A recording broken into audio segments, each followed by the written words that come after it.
Hello my dear student. तो कल हम लोगों ने पढ़ा था बेसिक ऑर्गेनिक केमिस्ट्री में, जो कि बेसिक ऑर्गेनिक केमिस्ट्री जो हमारा टूल्स था वो लगभग कवर हो चुका है। उससे ज़्यादा आपको नहीं उसमें कवर करना है, ठीक है। अब हम नेक्स्ट टॉपिक पे जाएंगे जिसमें हम पढ़ेंगे नेमिंग ऑफ ऑर्गेनिक कंपाउंड्स। तो देखो बेटा, ऑर्गेनिक कंपाउंड्स मिलियंस है, नंबर उनका क्या है, millions number of organic compounds है।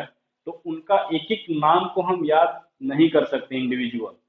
अब सपोज करो ऑर्गेनिक कंपाउंड्स का नाम रहे पप्पू, ठीक है, किसी का नाम रहा है क्या है गप्पू, किसी का नाम रहे डब्लो। तो इस तरह कितने बनाओगे। तो इसके लिए सिस्टम को साइंटिस्टों ने ऑर्गेनाइज किया और ऑर्गेनाइज करके एक ऐसा सिस्टम को लाया ताकि हम जो ऑर्गेनिक कंपाउंड्स को एक इंडिविजुअल नाम ऐसे दें कि जो वर्ल्ड वाइड एक्सेप्टेड हो, ठीक है। ठीक है, तो इनिशियल में क्या था कि साइंटिस्टों के पास इस तरह का कोई कंसेप्ट नहीं था। तो इनिशियल में जो जो भी ऑर्गेनिक कंपाउंड्स डेवलप हुए उनके सोर्स पे जो बने, यानी कि किसी भी सोर्स से जो ऑब्टेन हुआ उसी से रिलेटेड नाम को रख दिया, या जो साइंटिस्ट डिस्कवर किए वो अपने नाम पे रख दिए, या उसकी कुछ प्रॉपर्टीज ऐसा था उसके नाम पे रख दिए, ठीक है। तो इस तरह से इनिशियल जो स्टेट स्टार्ट हुआ ऑर्गेनिक कंपाउंड्स का नेमिंग का, वो उसके सोर्स से हुआ, उसके प्रॉपर्टीज से हुआ।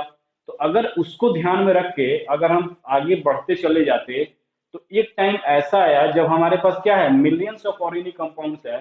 तो उसको तो हम सोर्स के बेसिस पे या उसके प्रॉपर्टीज के बेसिस पे हम डिफरेंशिएट नहीं कर पाते। पता चला हम इंडिया में कुछ सोर्स का नाम कुछ और है, अमेरिका में गए पढ़ने के लिए, वहां सोर्स का नाम कुछ और है, डिफरेंस हो गया, खत्म हो गया। यानी कि वहां पे कुछ और यहाँ पे, ठीक है। उसी तरह हम मान लो किसी अदर कंट्री में गए, वहां मेरे सोर्स का नाम कुछ है, वहां पे उस सोर्स का नाम कुछ और है। तो कितना याद करोगे, कितना डाइवर्सिफिकेशन होगा जो हमको याद नहीं होगा, ठीक है। तो उस तरह के जो नेमिंग सिस्टम था उसको हम लोग उन्होंने डिफरेंशिएट किया किस क्लास में, उसको बोलते हैं कॉमन नेम्स। यानी कि जिससे वो ऑब्टेन किया गया, जिस सोर्स से लिया गया, जिस सोर्स से वो बना हो, या उसके प्रॉपर्टीज के बेसिस पे। यदि कोई ऑर्गेनिक कंपाउंड स्वीट्स है, ठीक है, तो स्वीट्स को बोलते हैं ग्लाइसरस, ठीक है, ग्लिसरस, यानी कि ग्लूकोज रख दिया गया। उसी तरह जो कोई कंपाउंड जो मिला वो हमारा मार्सी एरिया में मिला, उसको हम मार्स गैस बोला, ठीक है, जिसको हम आज मेथेन बोलते हैं। उसी तरह अगर हम बात करें तो जैसे कि साइट्रस फ्रूट्स होते हैं, जैसे नींबू हो गया, संतरा हो गया, उससे जो एसिड ऑब्टेन हुआ उसको सिट्रिक एसिड बोलते हैं, ठीक है। तो इस तरह से उसके सोर्स से जो डेवलप हुए उसके प्रॉपर्टीज पे नाम को रखते चला गया इनिशियल में। तो इतना हम प्रॉपर्टीज को, सोर्स को तो याद कर नहीं सकते। तो इसीलिए दो कैटेगरीज बना, ठीक है, एक कॉमन नेम का कैटेगरीज और एक आयु पैक नेम की कैटेगरीज। आयु पैक जो है वो इंटरनेशनली एक्सेप्टेड है, यानी कि आईयूपीएससी नेम जो होगा, जो यहाँ होगा वही हम अमेरिका में पढ़ेंगे तो वहां भी वही होगा, वही हम जापान में पढ़ेंगे तो वही होगा, जर्मनी में भी वही होगा। यानी वर्ल्ड के किसी भी कोने में जाओगे, केमिस्ट्री पढ़ोगे तो आईयूपीएससी नेम चेंज नहीं होगा, कॉमन नेम चेंज हो सकता है, ठीक है। यानी कि कॉमन नेम क्या है, सोर्स से था, तो सोर्स वहां का, उस सोर्स का नाम कुछ और था तो कुछ और होगा, ठीक है। तो सोर्स वाला चेंज हो सकता है बट आईयूपीएससी नेम चेंज नहीं होता है, ठीक है। तो आईयूपीएससी जो है स्टैंडर्ड नेमिंग है किसका, ऑर्गेनिक कंपाउंड से। और इससे क्या होता है आईयूपीएससी नेम से, डेली अगर देखोगे तो 1000 2000 से organic molecule, new organic molecule research laboratory में सिंथेसाइज होते हैं। और उनका नाम हम रखते हैं किसके बेसिस पे, आईयूपीएससी का जो रूल है उसी के बेसिस पे हम उसका नेमिंग करते हैं। तो there are two category of naming of organic compound. First जो कैटेगरी है उसको बोलते हैं कॉमन नेम्स, और सेकंड जो होता है वो क्या होता है, आयुपैक नेम। कॉमन नेम को हम ट्रिवियल सिस्टम बोलते हैं, यानी कि दो सिस्टम है, ट्रिवियल सिस्टम और आईयूपीएससी सिस्टम, ठीक है। ट्रिवियल सिस्टम और उसी कॉमन नेम बोलते हैं, और दूसरा क्या है, आईयूपीएससी सिस्टम है। तो हेडिंग हम क्या डालेंगे आज का, नेमिंग ऑफ, नोमेनक्लेचर ऑफ, क्या, nomenclature of organic compound, organic compound, ठीक है। तो देयर आर तो यहां पे लिखोगे there are two system of naming of there are two system for naming of organic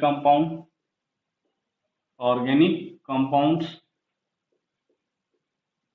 ठीक है, जो फर्स्ट सिस्टम है उसको बोलते हैं ट्रिवियल सिस्टम और इसी को बोलते हैं कॉमन नेम। ठीक है, और जो सेकंड है वो है आईयूपैक नेम जब हम आएंगे इसको बोलते हैं international union of pure and applied chemistry. आएंगे तो डिटेल देखेंगे। तो ट्रिवियल सिस्टम और कॉमन नेम ये क्या है, ओल्डेस्ट है, और ये अभी मतलब 1960 के अराउंड से ये स्टार्ट किया गया है आईयूपैक ने। तो ये ओल्डेस्ट सिस्टम है, यानी कि इसमें जो है ट्रिवियल नेम की अगर बात करोगे तो ट्रिवियल नेम जो है यानी कॉमन नेम किस पे डिपेंड है, तो यहां से सेकंड लिखोगे, सेकंड की यानी कि हम अगर बात करें कॉमन नेम की, यानी यहां पे लिखो फर्स्ट ट्रिवियल सिस्टम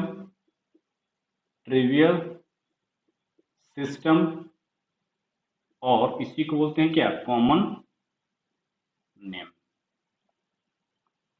तो इसमें डिफरेंस, तो फर्स्ट क्या है, on the basis of source के बेसिस पे। ठीक है, सोर्स के बेसिस की अगर बात करोगे तो फर्स्ट जो है ये है सिट्रिक एसिड की बात करोगे तो ये ऑब्टेन किया गया था किससे, साइट्रस फ्रूट से, ऑब्टेन्ड फ्रॉम साइट्रस फ्रूट्स। ठीक है, साइट्रस फ्रूट्स मतलब क्या है, लेमन हो गया, ठीक है, ऑरेंज हो गया, तो ये इसके नाम पे पड़ा। उसी तरह अगर हम बात करें फॉर्मिक एसिड ये ऑब्टेन किया गया था, ऑब्टेन फ्रॉम रेड एंट का मतलब जो लाल कलर का चींटे होते हैं इसको बोलते हैं रेड एंट। तो लैटिन में जो बोलते हैं, लैटिन वर्ड्स है ये फॉर्मिक, इसका मतलब होता है, इस रेड एंट का लैटिन में होता है फ्यूमरस। ठीक है, फॉर्मिक एसिड हो गया, साइट्रिक एसिड हो गया। अब उसी तरह मार्स गैस,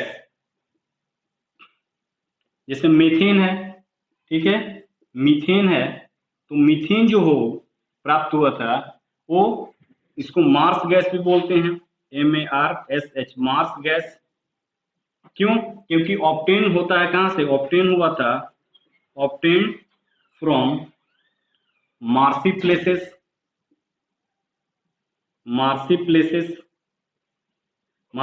क्या है, जो दलदली एरिया होता है उसको मार्सी प्लेसेस बोलते हैं। ठीक है, तो इसको मीथेन गैस को मार्स गैस भी बोलते हैं, ऑब्टेन किया कहां से किया था, मार्सी प्लेसेस से। ठीक है, तो इस तरह से क्या है, ऑन द बेसिस ऑफ क्या, सोर्स से, जिस सोर्स से वो मिले उसी के थ्रू ये हुए। उसी तरह अगर हम बात करें यूरिया जो होता है ऑर्गेनिक कंपाउंड्स है, ये भी ऑब्टेन किया गया किससे, ऑब्टेन फ्रॉम यूरिन, जो यूरिन है हमारा, ठीक है, उससे यूरिया ऑब्टेन किया गया है, इसीलिए इसको बोलते हैं, यूरिन से ऑब्टेन किया गया है इसीलिए इसको हम यूरिया नाम दिया। तो इसी से रिलेटेड नाम को हमने इनिशियली डेवलप किया। तो अगर सोचो इस तरह से अगर मिलियन ऑफ कंपाउंड्स होते तो हम कैसे इसको याद करते। ठीक है, अब नेक्स्ट क्या है, on the basis of source हो गया, on the basis of properties. तो प्रॉपर्टीज के बेसिस पे क्या है, सेकंड देखो, on the basis of properties on the basis of properties की बात करोगे तो जैसे ग्लूकोज है, ग्लूकोज इसका मतलब होता है ग्लाइकस, और ग्लाइकस का मतलब होता है स्वीट टेस्ट,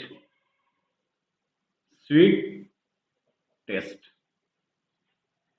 ठीक है, तो ये है on the basis of properties. Glucose ग्लाइकस वर्ड से बना है, ग्लाइकस का मतलब होता है स्वीट टेस्ट, तो उसके स्वीट टेस्ट होने के कारण इसको ग्लूकोज नाम पड़ा। उसी तरह अगर बात करें on the basis of discoverer, on the basis of discoverer, on the basis of discoverer, यानी कि जो डिस्कवर किया उसके नाम पे अपना ऑर्गेनिक कंपाउंड्स का नाम रख दिया। जैसे ये होता है RMgX, एक्स क्या है यहाँ पे, एक्स जो है वो है chlorine, bromine, iodine, fluorine. Mainly इसमें यही क्लोरीन, ब्रोमीन, आयोडीन लेते हैं, फ्लोरीन नहीं लेते हैं। ये जो है ऑर्गेनोमेटेलिक कंपाउंड्स है, ऑर्गेनिक यानी आर मतलब ऑर्गेनिक कंपाउंड्स, ये मेटल और ये हैलोजन, इसको बोलते हैं ग्रिग्नार्ड रीजन। इसको क्या बोलते हैं, ग्रिग्नार्ड रीजन, ग्रिग्नार्ड रीजन। तो ये ग्रिग्नार्ड साइंटिस्ट ने डेवलप किया, इसलिए इसका नाम रख दिया ग्रिग्नार्ड रीजन। उसी तरह एक और है RZN-R, di alkyl zinc, R group zinc, ये भी ऑर्गेनोमेटेलिक है, इसको बोलते हैं फ्रैंकलैंड रीजन, फ्रैंकलैंड रीजन। ये भी फ्रैंकलैंड नहीं साइंटिस्ट ने इसको डिस्कवर किया, इसको फ्रैंकलैंड रीजन बोलते हैं। तो ऑन द बेसिस ऑफ क्या, डिस्कवरर हो गया। अब देखो on the basis of structure, यहां से स्टार्ट होता है असली खेल।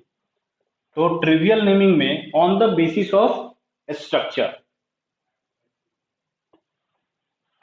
ट्रिवियल नेमिंग में हम देखेंगे क्या, फोर्थ जो है वो on the basis of, on the basis of,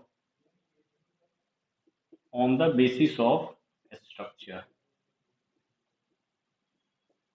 तो on the basis of structure की अगर हम बात करें तो ऑर्गेनिक कंपाउंड्स को दो पार्ट्स में हमने यहां डिवाइड किया है। फर्स्ट अगर हम बात करें हाइड्रोकार्बन की, हाइड्रोकार्बन, और सेकंड अगर हम बात करेंगे तो हाइड्रोकार्बन डेरिवेटिव, हाइड्रोकार्बन डेरिवेटिव। ये सब बेटा कॉमन में चल रहा है, हाइड्रोकार्बन डेरिवेटिव। ठीक, तो फर्स्ट हम देखेंगे हाइड्रोकार्बन। ठीक है, तो फर्स्ट हम देखेंगे क्या, हाइड्रोकार्बन के बारे में। तो हेडिंग करा लेंगे नेमिंग ऑफ हाइड्रोकार्बन। तो क्या डालोगे, naming of, naming of hydrocarbon, hydrocarbon. ये पिछले लेक्चर में मैं बता चुका हूं।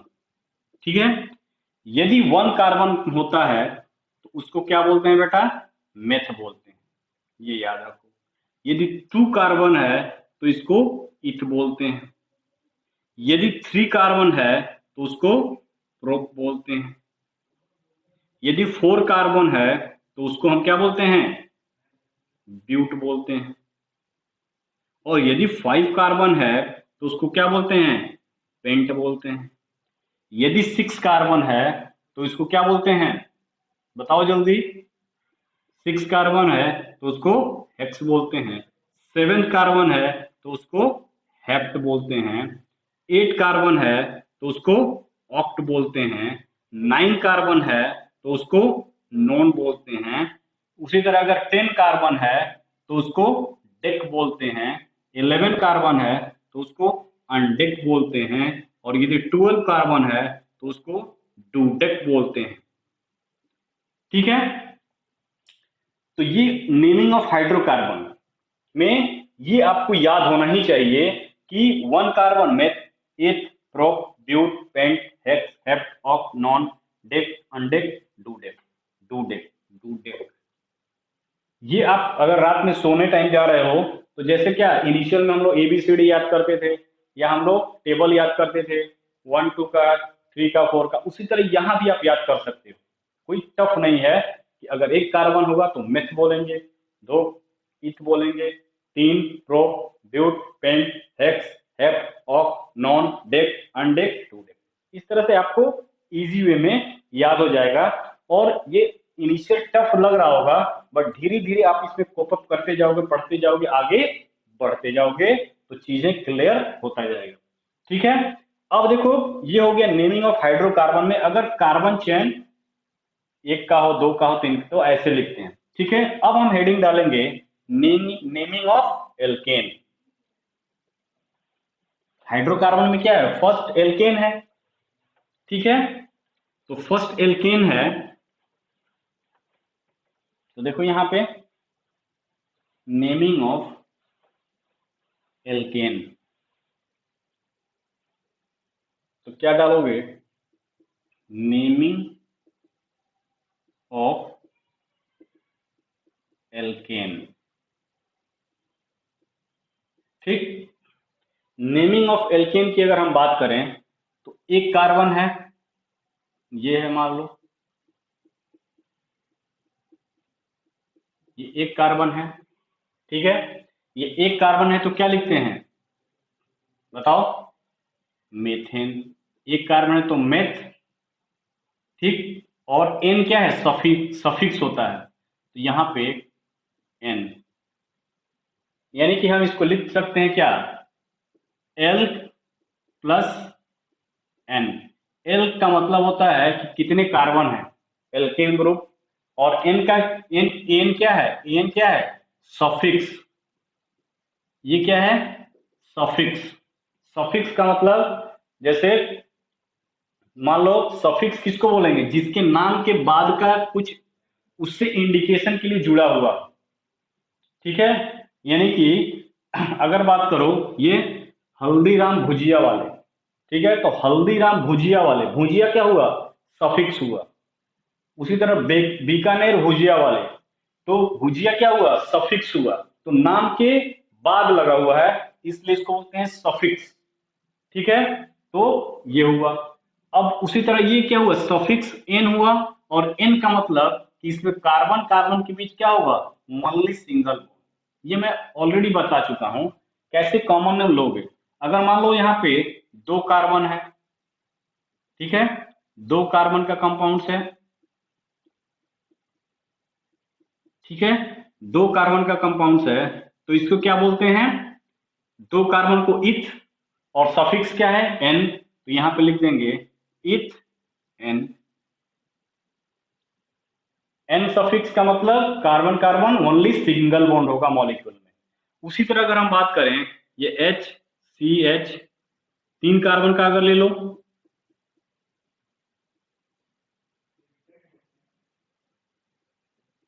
ये है 3 कार्बन का है, तो इसको क्या बोलते हैं, प्रोप, प्रोप, और इसका सफिक्स क्या है, एन, प्रोपेन। ठीक है, तो 3 कार्बन का है तो प्रोपेन हो गया।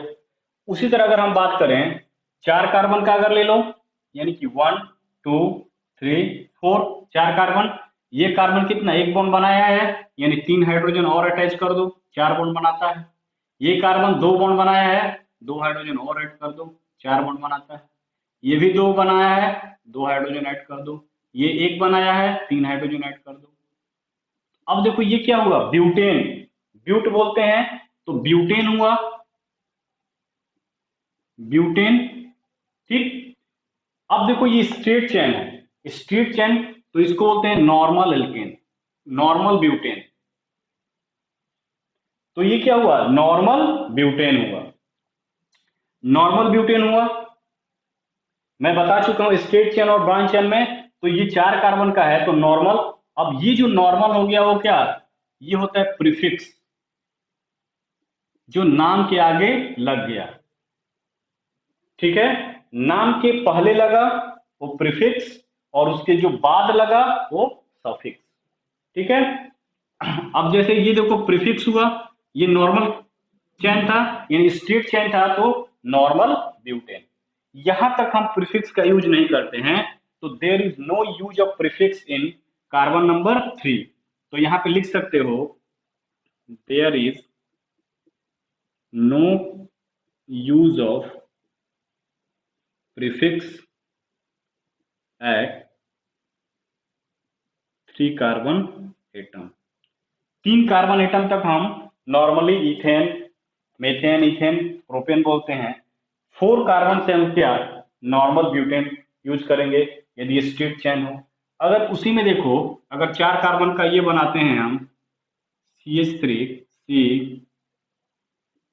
CH3H CH3, ये है, ठीक है, ये है। तो इसको क्या बोलते हैं? तो अगर तुमको याद हो, हम आइसोब्यूटेन, नियोपेंटेन पढ़ाए थे। तो अगर यहाँ पे ये क्या है, सेकेंड कार्बन पे क्या है, एक मिथाइल ग्रुप का ब्रांचिंग है, तो इसको क्या बोलते हैं? आइसो।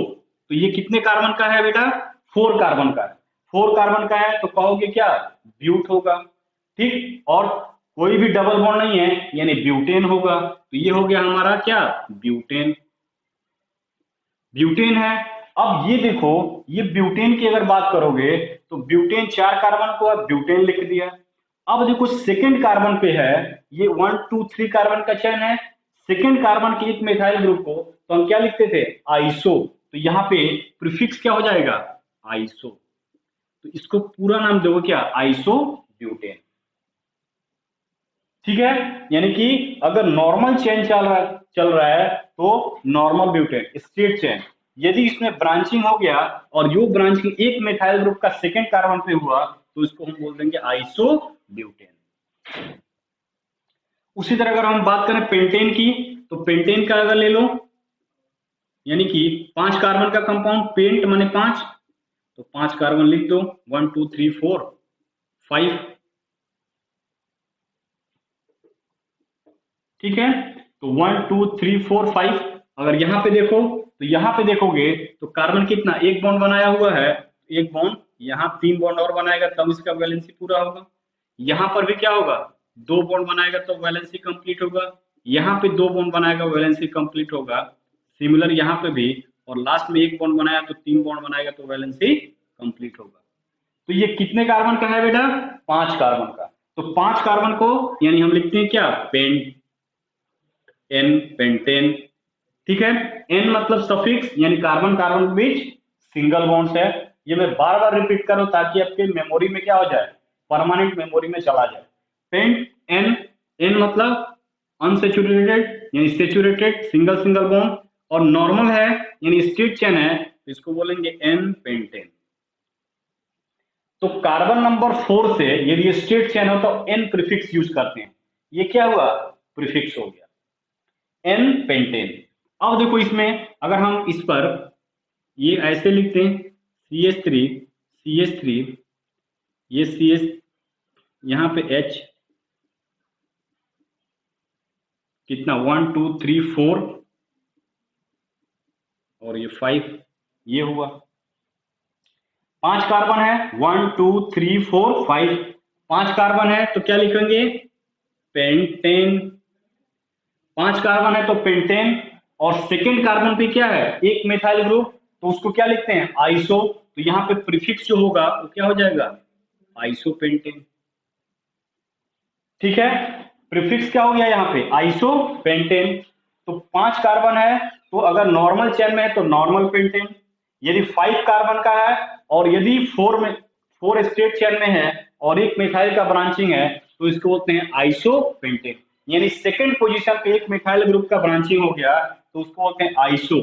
ये हो गया क्या? आइसो पेंटेन, ठीक है। नेक्स्ट अगर हम बात करें यहाँ पे, इसी को हम कैसे और लिख सकते हैं, ठीक है। ये है, इसको ऐसे भी लिख सकते हो CH3 C CH3 CH3 CH3। तो देखो बेटा कितने कार्बन है? 1 2 3 4 और एक बीच में 5, ठीक है। 5 कार्बन हो गया। अब 5 कार्बन हो गया तो क्या लिखोगे? पेंटेन। तो क्या लिखोगे इसको? Pentane. और मैं बताया था अगर तुमको याद हो तो सेकेंड कार्बन पे यदि 2 मिथाइल ग्रुप का ब्रांचिंग हो जाएगा तो उसको क्या बोलते हैं? नियो सफिक्स प्रीफिक्स लगाते हैं। तो यहाँ पे लिखेंगे नियोपेंटेन। केवल पेंटेन लिखोगे तो गलत होगा, कॉमन नेम में नियो लगाना पड़ेगा, आइसो का यूज करना पड़ेगा, एन है स्ट्रेट है तो एन का यूज करना पड़ेगा। तो ये क्या हो जाएगा, ये जो होगा ये हो जाएगा हमारा नियोपेंटेन। तो इस तरह से तुमको देखना है। तो नेमिंग ऑफ एल्केन में अगर बात करो तो 1 carbon methane, second ethane, 3 propane. तो वहां तक हम क्या करते हैं, सिंपल वे में आते हैं। अगर कार्बन नंबर 4 आता है, स्ट्रेट चेन है, तो नॉर्मल ब्यूटेन। कार्बन नंबर अगर 4 है, यदि सेकेंड कार्बन पे एक मिथाइल ग्रुप का सब्स्टिट्यूएंट हो जाए तो उसको आइसो प्रीफिक्स लगा के आइसो ब्यूटेन। यदि पेंटेन है तो नॉर्मल है, 5 कार्बन का चेन स्ट्रेट चेन है, तो हम उसको बोलते हैं एन पेंटेन, प्रीफिक्स एन लगाते हैं।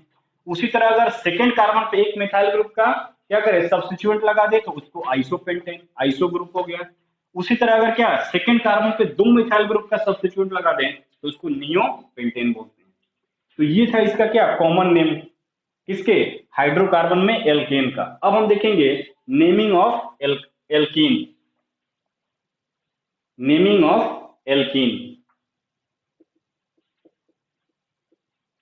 ये सब कॉमन नेम चल रहा है, आयुपैक नेम नहीं है, ठीक है, कॉमन नेम चल रहा है।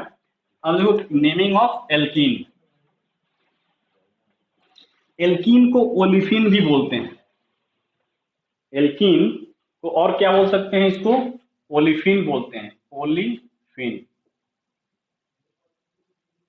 ठीक है, ओलिफिन बोलते हैं। क्यों बोलते हैं, क्योंकि ये जो है ओलियम, ओलियम जो है वो लैटिन वर्ड्स है, ओलियम जिसका मतलब होता है ऑयल्स, ठीक है, ऑयल से यानी कि सेचुरेटेड अनसेचुरेटेड कंपाउंड्स होते हैं, उससे जो ऑब्टेन किए जाते हैं इसकी, इसलिए बोलते हैं इसको ओलिफिन। इसका जब हम नेमिंग करते हैं तो क्या लिखते हैं, YLENE, ये सफिक्स, ये एल्केन पार्ट होगा, एल्कीन पार्ट प्लस YLENE, यानी कि ये जो है ये हाइड्रोकार्बन पार्ट हो गया तुम्हारा, और उसमें जो सफिक्स जो जोड़ते हैं वो क्या लिखते हैं, YL इन, सफिक्स यूज करते हैं ये। अब कैसे देखो, अब जैसे ये है CHH,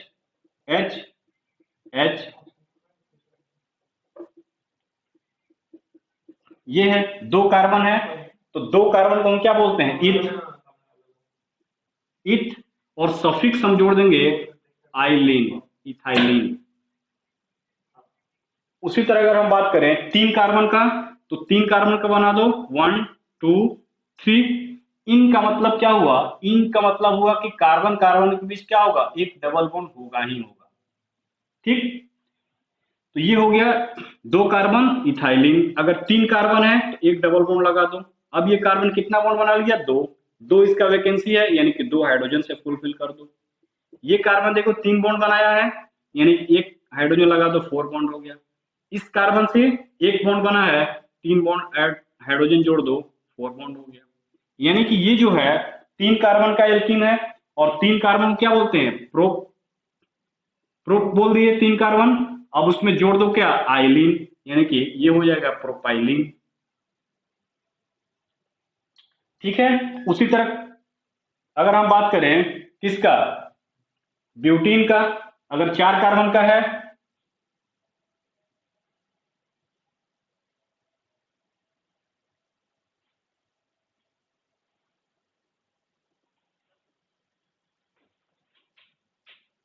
देखो ये प्रोपाइलिन था। अगर हम ब्यूटीन के बारे में बात करें तो यानी कि कार्बन कार्बन कितने बॉन्ड होंगे, 4, ब्यूट इन, ठीक है, यानी कि एक डबल बॉन्ड होगा, ठीक है, एक डबल बॉन्ड हमने यहाँ पे लगा दिया। उसी तरह अगर हम बात करें 4 कार्बन का है तो फिर से हमने यहाँ लिखा, एक डबल बॉन्ड हमने यहाँ पे लगा दिया, ठीक है। उसी तरह अगर हम बात करें, ये हो गया कार्बन कार्बन डबल बॉन्ड, सी, ये यहाँ पे लगा दिया। तो इस तरह से हम, अगर हम इसकी बात करें, ठीक है, तो यहाँ पे कितने 2 बॉन्ड बनाया है, यहाँ पे 2 हाइड्रोजन और चाहिए। ये 3 बॉन्ड बनाया है, इसको 1 हाइड्रोजन चाहिए। ये 2 बॉन्ड बनाया है, इसको 2 हाइड्रोजन चाहिए, ठीक है। ये कितना एक बॉन्ड बनाया है कार्बन, इसको 3 हाइड्रोजन चाहिए अपने 4 बॉन्ड बनाने के लिए, तो ये बन गया। अब देखो इस केस में देखोगे, इस केस में देखो क्या हुआ, इस केस में यहाँ पे एक बॉन्ड बनाया है कार्बन और एक बॉन्ड बनाया है, यानी कि 3 हाइड्रोजन और चाहिए यहाँ पे। ठीक है, ये देखो एक बॉन्ड बनाया है, एक बॉन्ड कार्बन से, यानी 3 हाइड्रोजन, हम एक हाइड्रोजन यहाँ जोड़ दिए, एक हाइड्रोजन हम यहाँ जोड़ दिए। उसी तरह यहाँ पे देखो क्या है, 3 बॉन्ड बनाया है, एक हाइड्रोजन यहाँ जोड़ दो, 3 बॉन्ड बनाया है, एक हाइड्रोजन यहाँ जोड़ दो। यहाँ पे क्या है, 3 बॉन्ड्स बनाया है, एक बॉन्ड बनाया है, यानी 3 हाइड्रोजन यहाँ जोड़ोगे। ठीक है, तो इस तरह से हम देख रहे हैं कि जो ब्यूटेन ब्यूटीन बना है उसको 3 टाइप से लिख सकते हैं।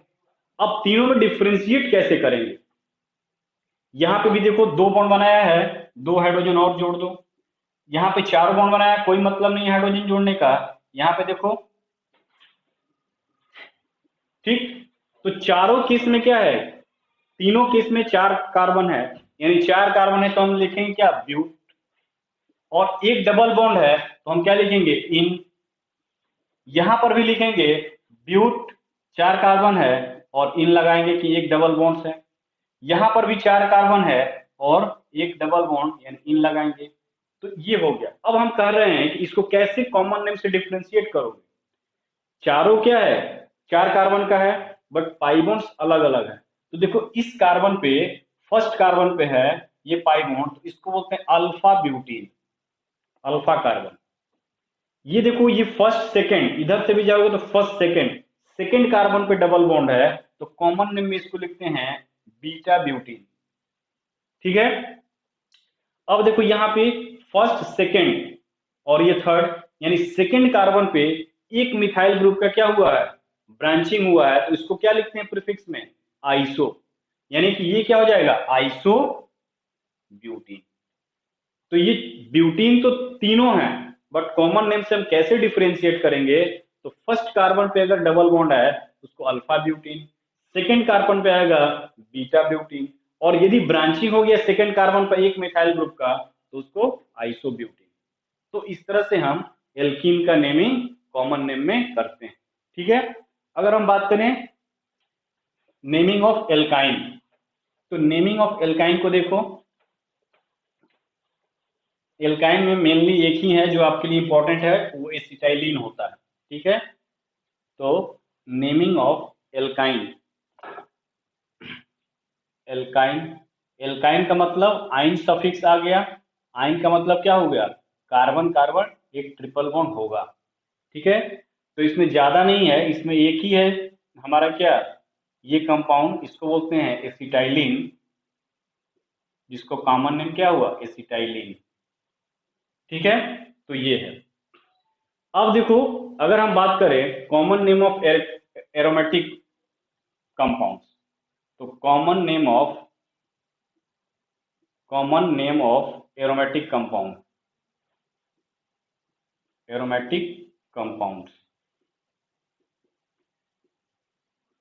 तो एरोमेटिक कंपाउंड्स क्या होता है वो तो हम बाद में जानेंगे, इसका कॉमन नेम्स पहले देखेंगे।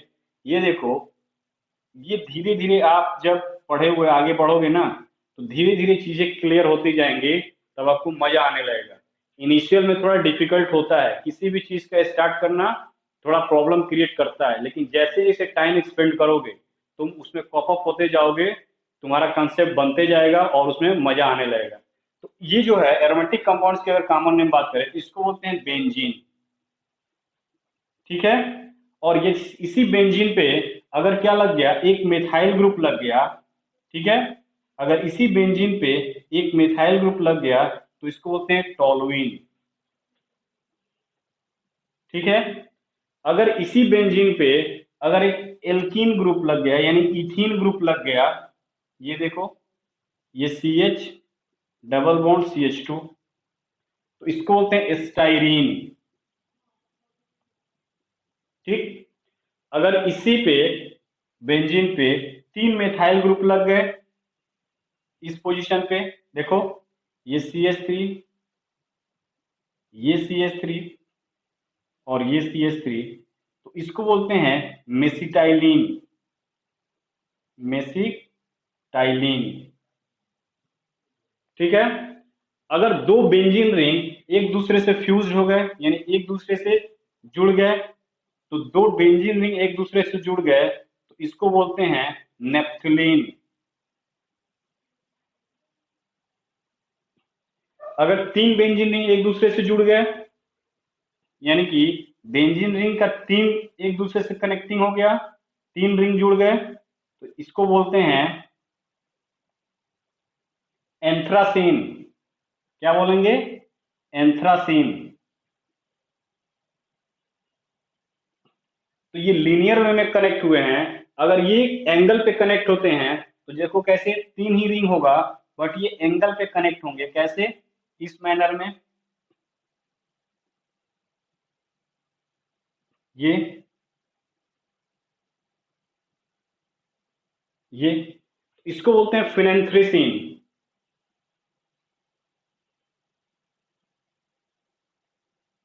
ठीक। तो ये क्या है? कॉमन नेम है किसका? एरोमेटिक कंपाउंड्स का। इसको छाप लो, और छाप लो, इसमें घबराने की जरूरत नहीं है कि इतना लंबा लंबा नाम कैसे याद होगा। तो एक बार में कुछ भी नहीं याद होता है। ठीक है। जैसे जैसे इस ऑर्गेनिक केमिस्ट्री में टाइम को एक्सपेंड करोगे, जैसे जैसे आगे बढ़ोगे, तो तुम्हारे सामने जब आएगा तो फिर तुम बैठ जाओगे, देखोगे, तो धीरे धीरे करके तुमको एक दो महीना में सब चीजें क्लियर होते जाएंगी। ठीक है।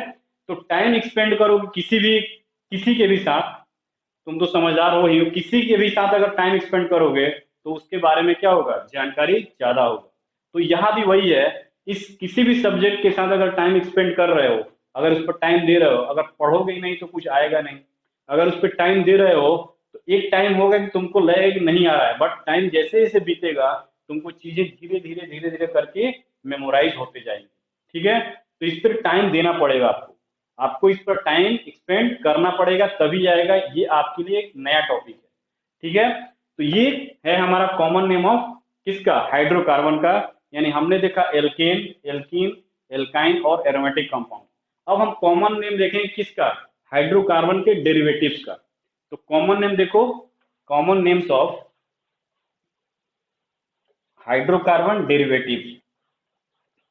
क्योंकि कहीं कहीं जो कॉमन नेम है वो आईयूपीएससी भी एक्सेप्ट किया है, तो उसको आपको ध्यान में रखना पड़ेगा। ठीक है। कि डायरेक्ट क्वेश्चन जब आता है तो कॉमन नेम पे ही क्वेश्चन आ जाते हैं, तो वहां पे हर जगह आईयूपीएससी नेम का वो नहीं हो पाता है। तो कॉमन नेम आपके लिए इंपॉर्टेंट है, तो हम लिखेंगे कॉमन नेम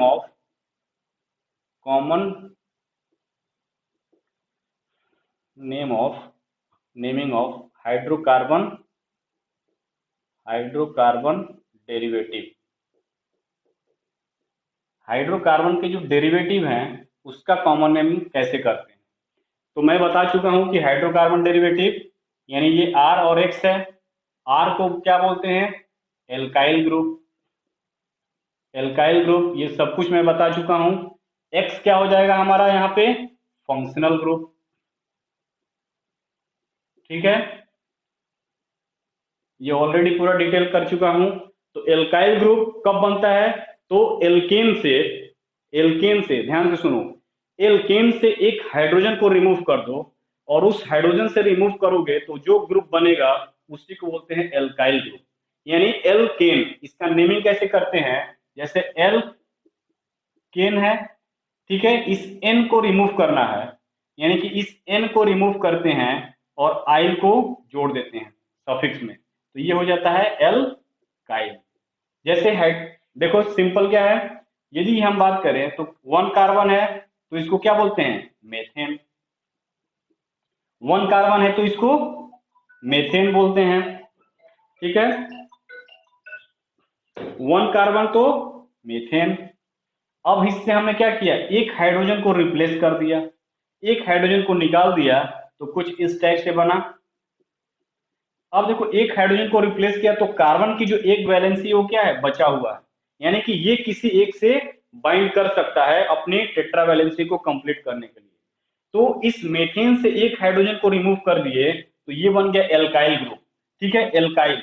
और एल, और इसमें क्या जोड़ देंगे? आइल, तो एल्काइल ग्रुप। यानी कि मेथाइल ग्रुप, यानी मेथ था तो इसको क्या बोलेंगे, मेथाइल।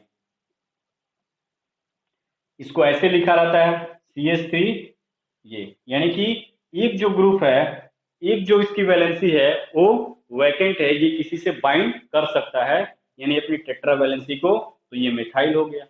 उसी तरह अगर हम बात करें इथेन है, 2 कार्बन का है, तो 2 कार्बन का है तो उसमें से एक हाइड्रोजन निकाल दो। तो देखो यहाँ पे ये अगर बात करो इथेन यानी कि CH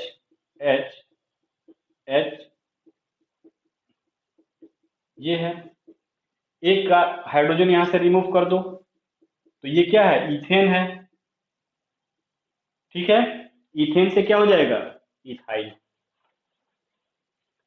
यानी कि ये हो जाएगा हमारा H। अब कोई भी हाइड्रोजन यहां से टर्मिनल से एक निकाल दो तो ये H और ये बचा हुआ इसी को ऐसे लिखा रहता है C2H5, ये वही चीज है। ठीक है, तो इस इथ N है यानी यहाँ पे क्या हो जाएगा, इथाइल। ठीक है, अब देखो प्रोपेन, यदि 3 कार्बन का है यानी कि CH3 CH2 CH3, ये क्या है, प्रोपेन। ठीक है, ये प्रोपेन है तो प्रोपेन के केस में देखो, अगर तुम क्या किए, ये टर्मिनल जो मिथाइल ग्रुप है उससे एक हाइड्रोजन निकालो। ठीक है, इस टर्मिनल से अगर निकालोगे तो ऐसे लिखो CH3 CH2 CH2, एक हाइड्रोजन रिमूव किए यानी एक वैलेंसी कार्बन का बचा हुआ है तो ऐसे लिखते हैं। तो इसको क्या बोलेंगे, प्रोपाइल। प्रोपाइल। अगर तुम इसके मिडिल से निकालते हो, मिडिल वाले कार्बन से एक हाइड्रोजन रिमूव करते हो, ठीक है, तो अगर ये मिडिल वाले से रिमूव करोगे तो ये CH3 CH, एक वैकेंसी इसका वैकेंट पड़ा हुआ है CH3, ऐसे लिखो, या इसको ऐसे भी लिखते हैं CH3 ठीक है, ये तो इसको बोलते हैं आइसोप्रोपाइल। ये मैं बता चुका हूं डिटेल में, इसको केवल रिवाइज करा रहा हूं तुमको, आइसोप्रोपाइल। ठीक है, अगर बात करें ब्यूटेन की, यानी 4 कार्बन का होगा,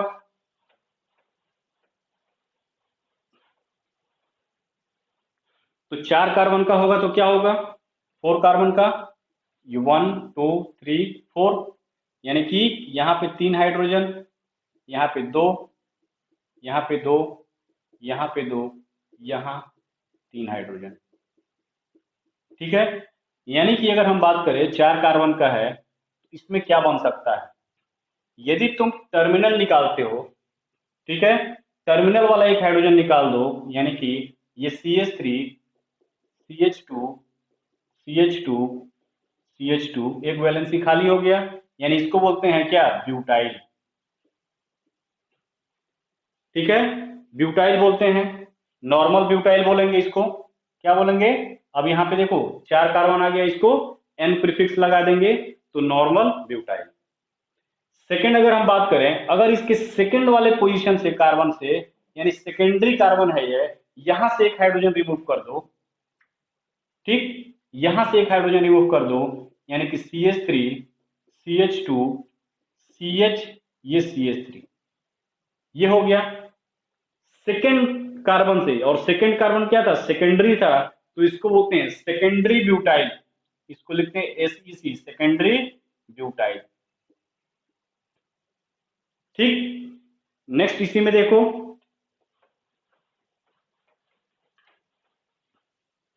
सेकेंडरी ब्यूटाइल हुआ। अगर हम बात करें यहां से, ठीक, अगर ये इसके सेकेंड कार्बन पे एक मिथाइल ग्रुप का शिफ्टिंग कर दो, यानी एक मिथाइल को सब्स्टिट्यूट कर दो,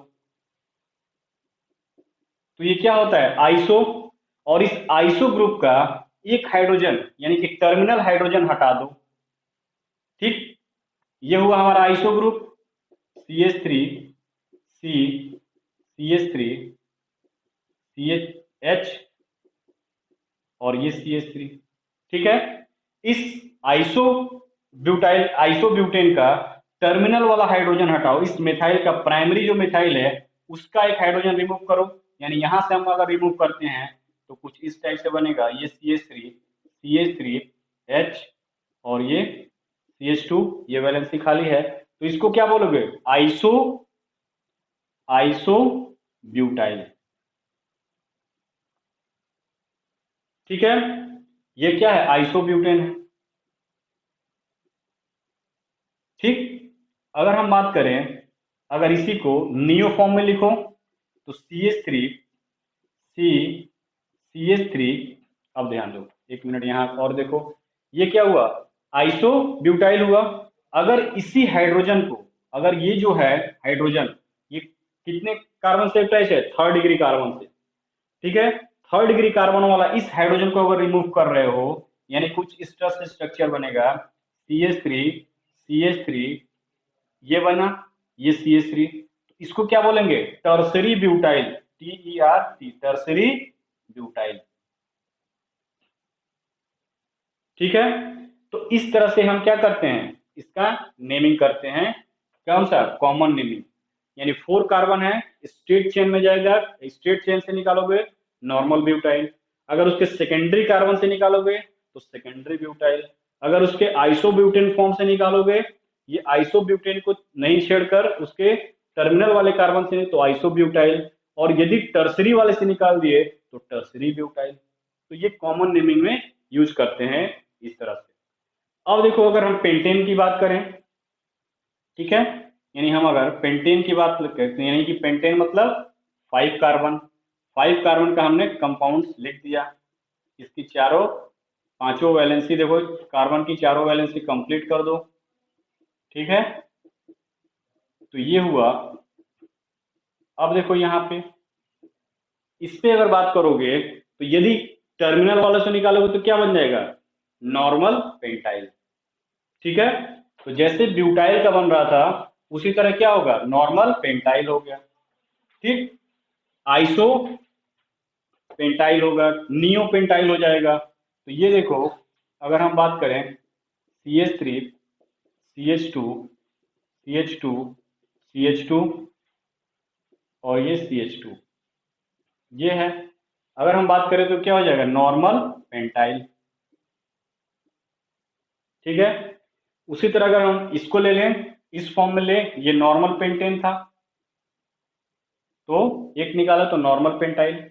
अगर हम इसको इस फॉर्म में लें,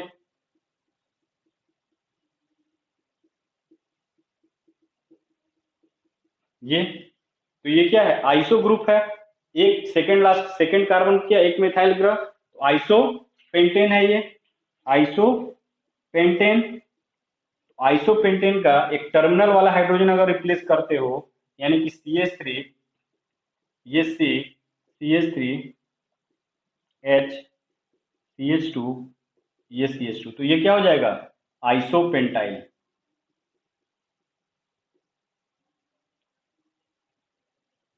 ठीक, अगर इसको नियो फॉर्म में लिखो, यानी कि सेकेंड कार्बन पे 2 मिथाइल ग्रुप का सब्स्टिट्यूट कर दो, यानी कि ये देखो, ये CH3,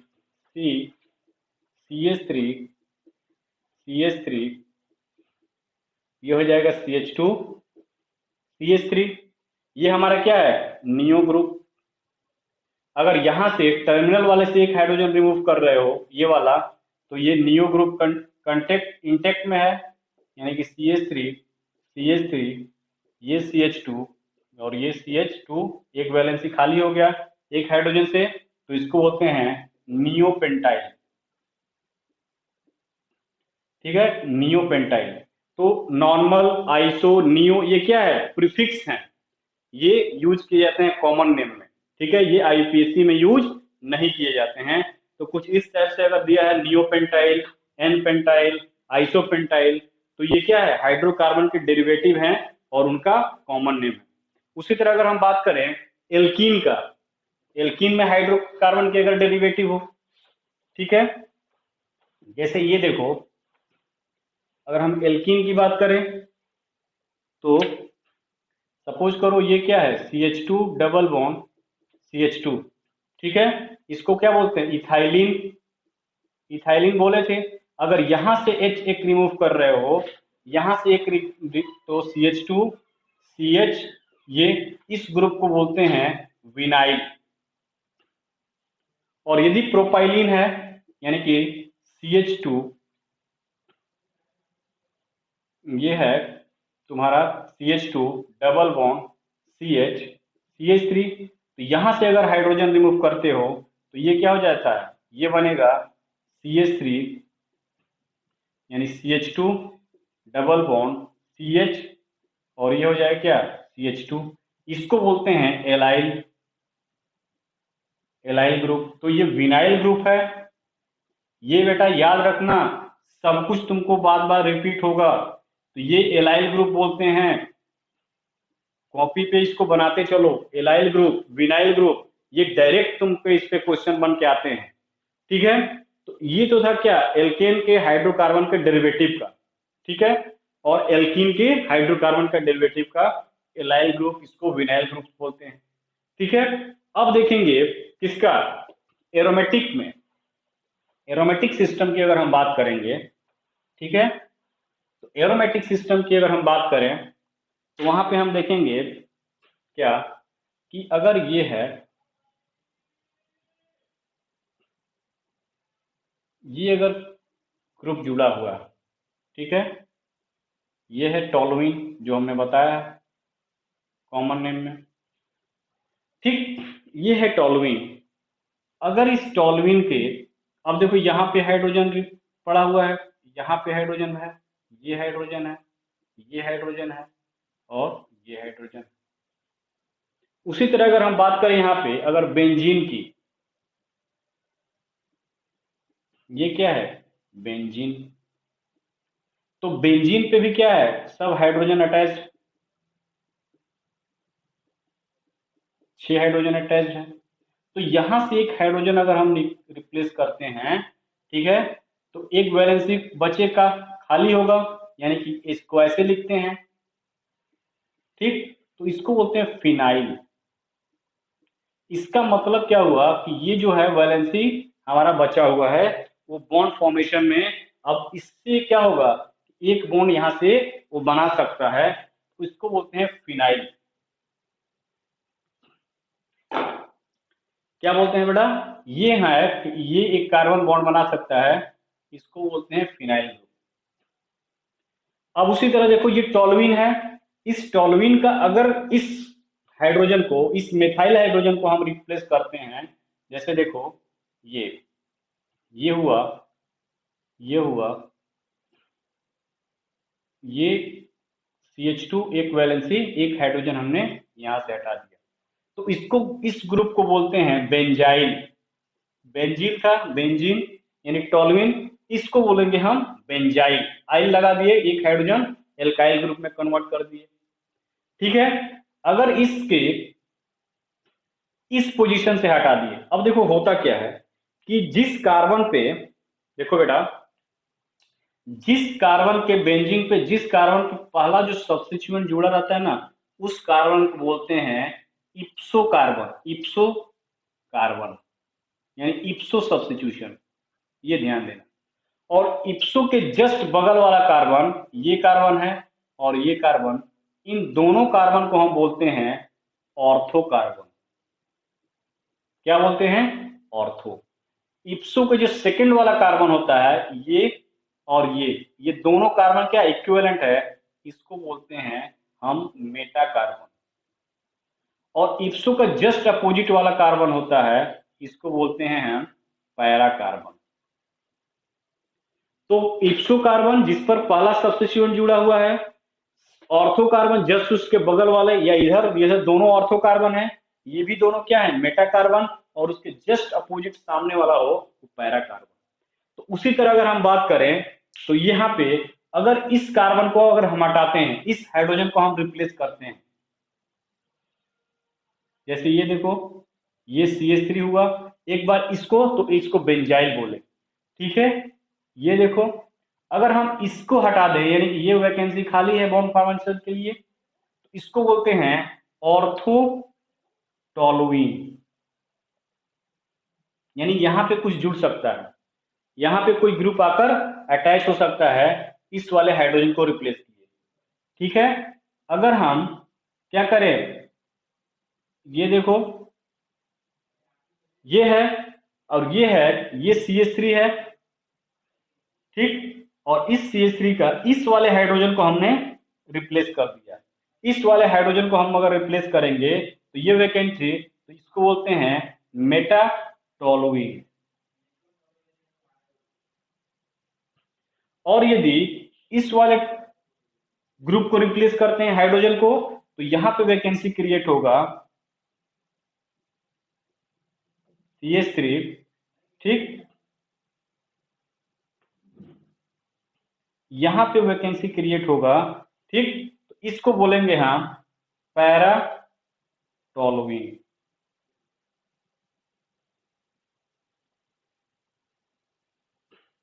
ऑर्थोटोलुइन, मेटाटोलुइन और पैराटोलुइन, इस तरह से हम इसको बोलते हैं।